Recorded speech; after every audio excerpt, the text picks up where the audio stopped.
एक बार एक किसान हर कभी आने वाले आंधी तूफान, ओलावृष्टि, तेज धूप इत्यादि से परेशान हो गया, क्योंकि कभी कभी फसल ज्यादा खराब हो जाती थी।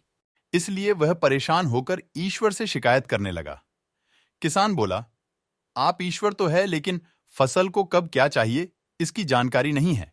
जिसकी जरूरत भी नहीं होती है वह भी देते रहते हैं।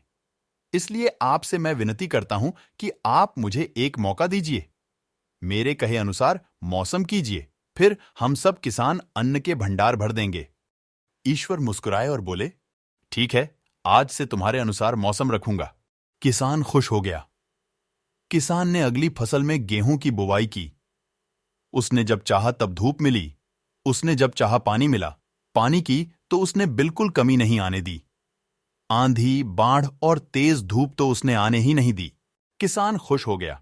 किसान ने अगली फसल में समय बीतने पर फसल बढ़ी हुई। किसान भी बहुत खुश हुआ कि इस बार शानदार फसल दिख रही है।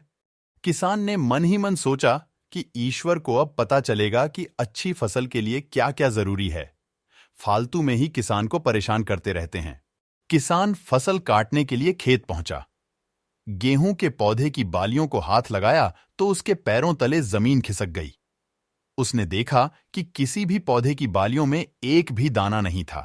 किसान दुखी हो गया और बोला, हे ईश्वर, ऐसा क्यों हुआ? क्योंकि मैंने तो सब कुछ सही किया और सही समय पर किया।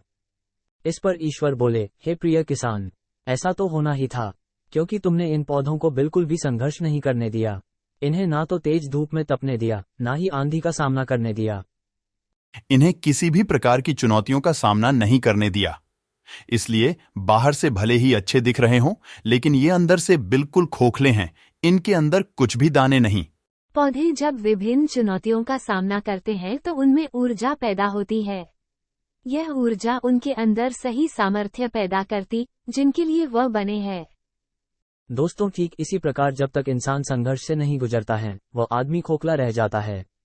जीवन की चुनौतियां ही उसके लिए उन्नति के नए रास्ते खोल देती हैं और आदमी को मजबूत और प्रतिभाशाली बनाती है। इसलिए आपके भी जीवन में मुसीबतें या चुनौतियां आए तो घबराना मत। यह आपको बिखेरने के लिए नहीं, निखारने के लिए आई है।